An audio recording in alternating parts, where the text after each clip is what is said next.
NTV. Well, on day one of President William Ruto's tour of the Mount Kenya region through Christent Developmental was full of heavy political undertones, lending credence to claims by political pundits that the president is on a political discourse.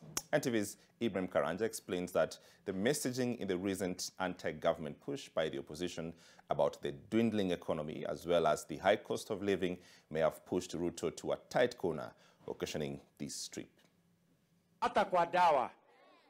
Standing out in the president's message during his day one of a 5-day tour, Christent Developmental, were attacks on the opposition and especially their recent onslaught through anti-government protests, confirming sentiments by veteran political historian Professor Macharia Munene that the trip is more political than developmental. Well, development is a good terminology to use in a political sense. The trip is political. And because the government has not been looking good, there is a lot of unhappiness on the ground. Now you have a mandamano by the government to counter that other mandamano. So you have the same kind of thing, rallies, only that Ruto's rallies are mobile. From one place to another and in an organized way, but they are rallies. Pundits argue that having seen the mountain turn against their own son, Uhuru Kenyatta, after his administration disappointed them, President Ruto is keen not to be in the bad books of the people that hoisted him to power. There is the feeling that the government misled people.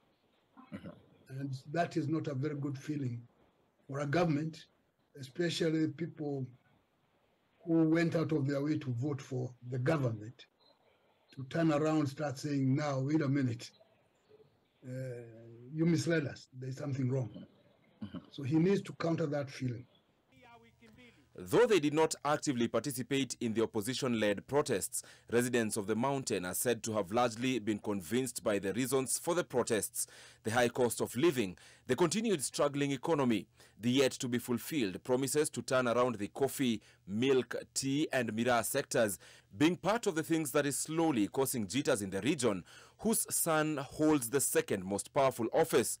The attack on former President Uhuru Kenyatta also believed to have caused some disquiet amongst a section of the population. One way of countering that is for the president to go out on a campaign mood, because the demonstrations are campaigns, are political campaigns, nothing else. And not the rhetoric they issue out. It's political power game. And what the president is doing is responding in kind. And in the process of the political tourism, you can open a small, something. You see the road I've given you, or here is a market that has not been open for a long time officially.